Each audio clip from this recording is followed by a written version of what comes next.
Մեզ համար իշխանափոխությունը Իրանում ձեռնատու է, որովհետև դա է միակ հնարավորությունը Միացյալ Նահանգներ Իրան հարաբերությունների բարելավման, որը իր հետ կբերի առաջինը անվտանգային առումով Հայաստանի անվտանգության բարձրացում, որովհետև Ադրբեջանի կարևորությունը Իսրայելի համար խիստ կնվազի, միանշանակ, որտեղ այսօր կարևոր է Ադրբեջանը Իրանի դեմ։ Թուրքիա-Իսրայել հարաբերությունները կսրվեն եւ կխորանան, որի մասին արդեն Իսրայելը բացահայտորեն է հայտարարել, որ հաջող թիրախը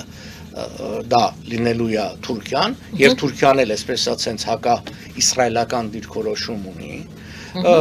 Բազմիցս հնչեցված այն միտքը, որ այստեղ էլ քննարկել ենք, որ Հնդկաստանի ապրանքների Եվրոմիության շուկա մտցնելու համար ցամաքային ամենահարմար ճանապարհը հենց Հնդկաստան, Չահարբահար նավահանգիստ, Իրան, Նախիջևան, Հայաստան, Վրաստան, Սևծով դա է, դա ամենակարճն է ցամաքային,